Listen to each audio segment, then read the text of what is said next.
Welcome back to the Noble Motherhood channel. Thank you so much for tuning in today. I do have a very special guest with me.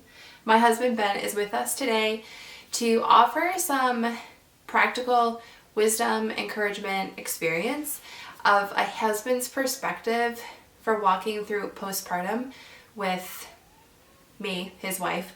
But we hope that this video is an encouragement to you and your spouse, your husband, of how to walk through postpartum in a peaceful, restful way, because it's not just about the mom, the wife, it's also about the husband and their whole entire role in it all. So, hey. Hi. Tell us about yourself. All right. My name is Ben, and I'm Hope's husband, obviously. I have 3 boys, pretty good life, happy. God has blessed us. I am a computer programmer or web developer, whatever you want to call it. Build websites and maintain them, and have a side hustle as well, building websites. So that's what I do. Yeah.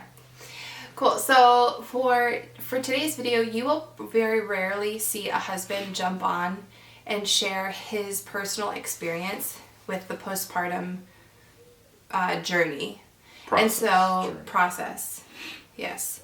And so I wanted to have him jump on, and literally he is jumping on today, to share with us. Not literally.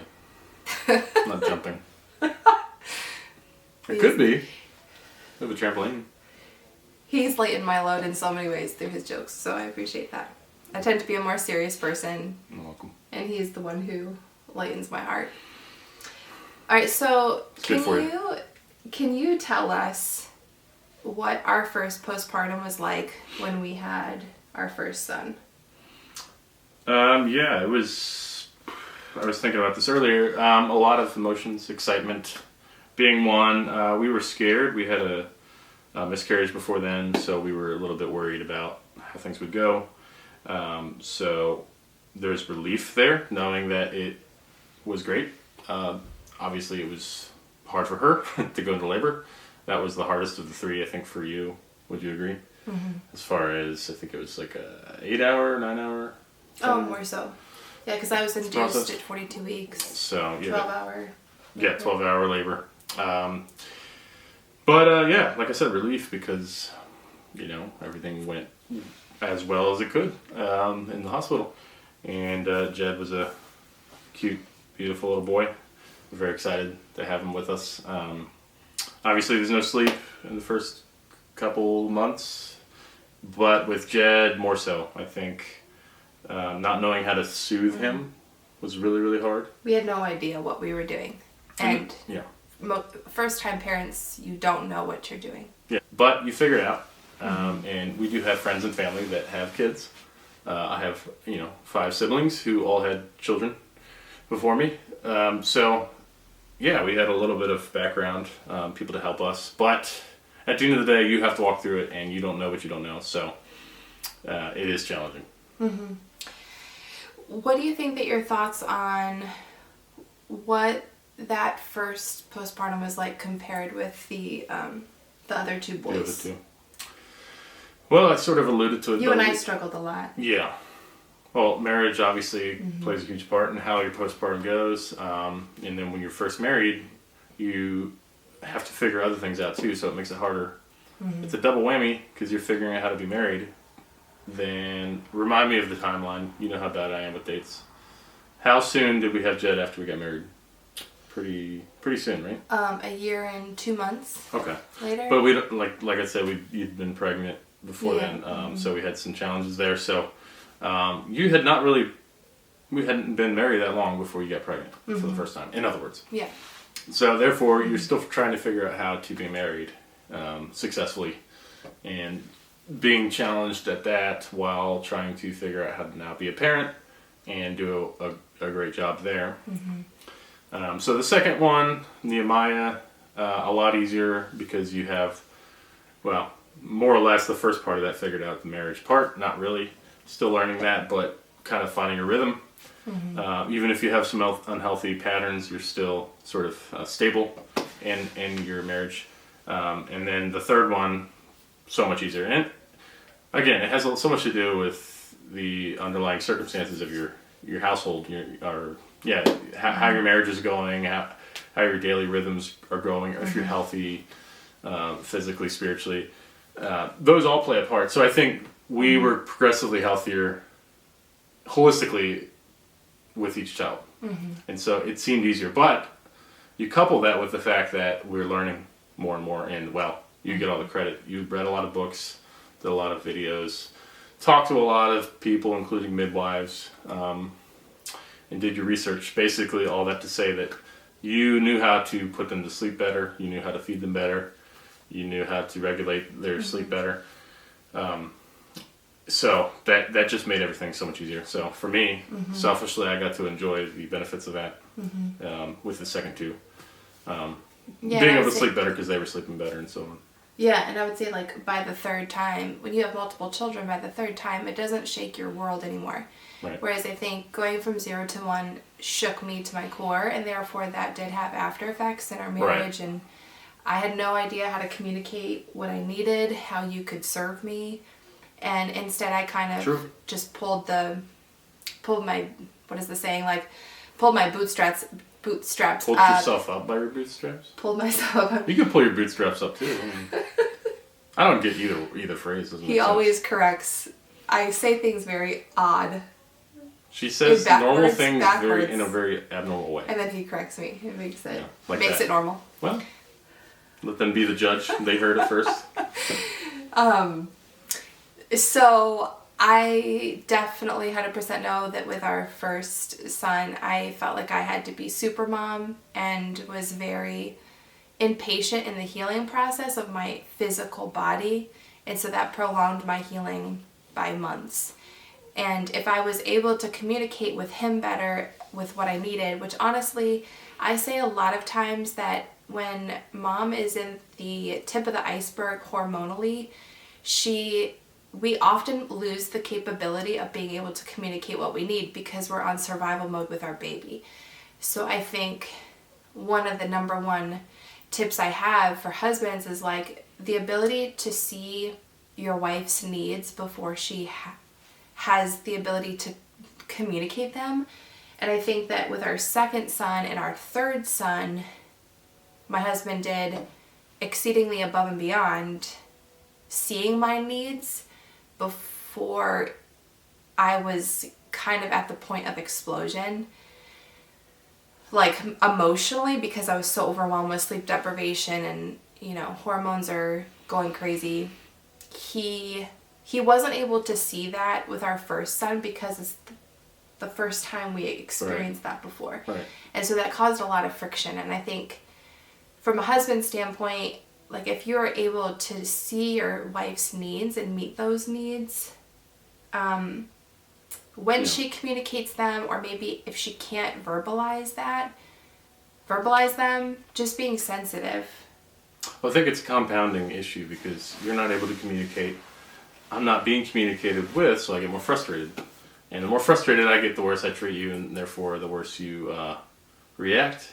Mm-hmm. So, so many things can be attributed to that, an escalation of emotions and retaliation, but you throw the fact that you're not getting sleep into the mix, and it can be very challenging, to say the least. So, and anybody here with kids knows exactly what I'm talking about. If you don't, just realize there's going to be challenges that are introduced beyond, like, you can't take away the marriage element, I think is what I'm, trying to explain. Is that is kind of the core of everything else you do, including this, especially this. So if you're not able to communicate well in the first place, it's going to be a lot harder to communicate well after having a baby. So, but it is going to be more challenging even if you are healthy.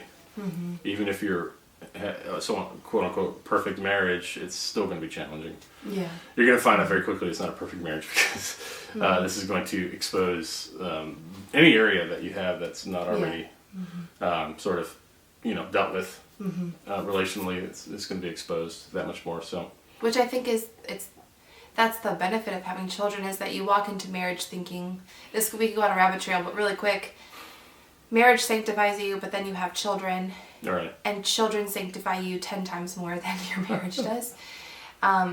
And so just kind of keep that in mind and be prayerful. Just remember one of the most powerful weapons that you have in your marriage is prayer. And the enemy wants to keep you from remembering that in the challenging moments to amp up the frustration, right, whatever it is going on. So just remember prayer. It kind of puts gasoline on the fire. If it's a good fire, it'll get better. If it's a bad fire, it'll get worse. That doesn't really make sense, but you get what I'm trying to say. It's an accelerant, I guess. It makes whatever you have to start with, it makes it more. So if you're starting with a good thing, it makes it worse or better. If you're starting with on a bad foundation, or starting with a bad thing, it makes it that much worse. So not to say if you're starting with at a bad point, you can't get better, because I feel like we were starting with a really bad point. So that's to say we did it wrong in so many ways. Wouldn't you agree? Oh, yes. Just in so many ways, doing everything the wrong way. Like, the way all the books tell you not to do it is how we did it. Yes, so, all the marriage books. In a lot of ways, we've been married for 6.5, almost 7 years here, next year in April. But I always feel like we've been married for double that time because the amount of things that we have walked through. And the Lord is just, every single couple is going to have their certain trial specific. Like, there's always a specific trial that is the thing that the Lord has chosen to grow you in your marriage. And for Ben and I, it has been really this area of growing our family that has been the number one trial, that has been the fire to mature us. And so, walking through the births of our sons, yes, but then we've also walked through 4 miscarriages in our marriage. And so that's a whole nother video for a different time that I would love to share with you all when we're ready to. But whatever specific trial God has put in your marriage, it's easy for me to say this now, but I do want to say that the Bible commands us to consider it all joy, all the trials and the challenges that we have faced. And when you're in it, it's not a joy. It really is not. But you can command your soul to praise the Lord and to consider it joy because He is growing us through it. And now we're not really we kind of are on the other side. There's different seasons. We're on the end of a season. We are difficult season. We have ended entering a new difficult season in its own right. But that challenge, if you can't say that, then something's wrong, because that means you're not growing. So we can confidently say we're at the end of that season. And if we're not growing, you have to ask, is God working in your life? Are you submitting to Him? So we are submitting to Him, and that's one thing we do right, is submit to God. And that is something that anybody can do, no matter where you come from. So that's the beautiful part of that, is you can start from anywhere, as bad as it gets, and still do that one thing, and you're going to be all right. So I think that's why we've survived. So yes, we can confidently say we've come out of that season. You can be at your lowest of your low in your marriage, and the Lord is the one who's going to preserve you and sustain you. In fact, through the season. You see that throughout the Bible, where that's where people start doing what God wants them to do, and entering into God's will, and becoming the people they're supposed to be. Entering into their dreams is when they are at the lowest. You look at David, where we just finished that show about David on Amazon, and it's called House of David. Highly recommend. Even if you haven't seen it, you know the story. David's in the wilderness when before he becomes king. He's literally at his lowest, and that's when he starts really being humbled and becoming the man that God wants him to be and needs him to be. Before he's a humble king. So it's the same way in our lives. I think for us, it was just reaching the lowest point of our marriage, and then the lowest point of having family, that being a dream of ours, before we start crying out to God in a way that He can actually mold us into what He wants us to be, and He can actually start working through us, instead of just us doing everything, and then every now and then, throwing Him a prayer, which is honestly the way most people will do it. And, it's fine, but you won't see the breakthroughs that God has for you if that's all you do is just sort of kind of just go to church and do the kind of side prayer thing every now and then. And for those of us who really want to walk in the fullness of what God has, Jesus says, "I've come to give life and life to the fullest." I mean, that is only possible through total humility. And yes, it sucks, it really does, but I would say it was worth it, going through that to get to where we're at now. Like Hope said, I mean, we feel like we've been married a lot longer. I would consider that a blessing and a joy. You don't want to be married 20 years to just finally feel like you're at a point where you can trust one another and communicate well. Hopefully that happens sooner than later, and if that means walking through more earlier on, I say bring it on. But keep going. Okay. I don't want to step on her toes. She's got a good thing going here. No. I'm gonna mess it up, derail the train. No, he keeps this channel. He keeps the train going. All right, so to wrap this up, if you were to speak directly to another husband who's about to become a first-time father, or even just second time around, and walking through that first 2 to 3 months of postpartum with his wife, what would be your top pieces of wisdom? Yeah, I have some quick notes I wrote out 20 minutes before this. And one of them says, watch a movie for this answer. I think there's just times where I think you just need to chill. And that sounds so easy it's easy to say that, but in practice it's hard. But I think just getting your mind out of the situation, because I used to get so worked up about the frustrations of Hope and her attitude. Many times unjustifiable. I mean, yes, she was going through things, but she would admit later, like, I was being a jerk or I was doing this badly. But even then, like, it doesn't mean my reaction can just be in the natural, the flesh of just, I'm going to get as angry as you are right now. Because what I found is that just escalates in it. Like, the next thing I wrote down is, like, you have to be the one to step up as the man. Because what happens if you've been married for more than a day, you realize, like, the typical thing you do with anyone else, is just meet their level of agitation or anger, or escalate, make it worse. And in marriage, it's just like going back to that throwing gasoline on the fuel, or throwing gasoline on the fire again. It just makes it so much worse. Unless you have, in some situations it may not make it worse, but in most situations, I think meeting that level of agitation or escalating more is just going to draw a reaction that is worse, and she will escalate, and then you will escalate more, and that at some point you have to stop that cycle. Does that make sense? Like, you got to stop that cycle and say, no, we're gonna stop. I'm gonna, make efforts to reconcile even when I don't feel like it's deserved, for instance. Because, by the way, she's going through hormonal changes and things are happening where she's not even thinking straight. And I used to think that was just an excuse. And that was part of the issue. But I realize now it wasn't, because now that we're out of that, things are so much clearer. I think our communication is easier. And, the real manly thing to do is to submit to God. And what he tells me to do is to lead and love her, even when she doesn't deserve it, which is what he does to us. So that's the hard part, but it is the best way to go. Both because it's obedience to God and what he wants, but also practically, I think it draws out of you a desire to, be better, because I'm leading by example.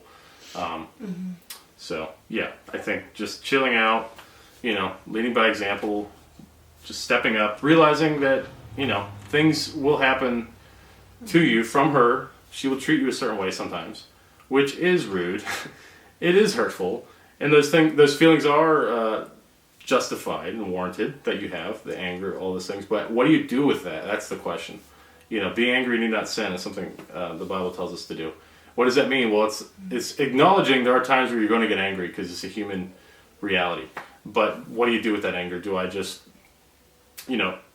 pout? Do I yell, scream, punch a wall? Or do I just go watch a movie if that's what I have to do to chill out, to settle myself down. And prayer is obviously a big one. I prayed a lot, and at times you don't feel like you're reaching God if he's not listening, but he is listening. And over time, you realize more and more that those prayers are being answered. So, thanks, babe. No problem. I appreciate him being on, just offering a different perspective. You know, we all know the practicalities of postpartum, and, you know, husbands serve their wives in that place of healing and all of that. All the practical things around the house that need to be done. Like, husbands, of course, they do that. He jumped in and did anything that needed to be done. But I think that your ability to communicate more of the emotional and spiritual side to it goes a long way for husbands. And so thank you for sharing all of that. Because I think that's often overlooked amidst all the practical stuff that needs to happen in the home and in the family. Yeah, and I'll end with this. I feel like just having grace for your wife is going to be the number one recommendation I have for any man. And that goes for every part of life, but especially in this time when there are physical realities that are outside of her control and that you will have to deal with. And that's part of just being a good husband, is to deal with those things with grace. And I learned that way too late. So I wish I'd learned it sooner, but now that I know, you know, and you don't know what you don't know, so you're going to have to walk through some of this, even if you hear it. Like I said, you could read a book, but, you know, you're going to have to walk through it. But it is good to have some tools in your belt. Realizing you just have to give her grace. Yeah. I totally lost my train of thought, so we edited that part out. Well, thank you so much for being here. And if you have any comments, leave them below, and I would be honored to answer them if you have any questions about our story or anything that we've shared. So thank you so much for being here. Until next time, bye.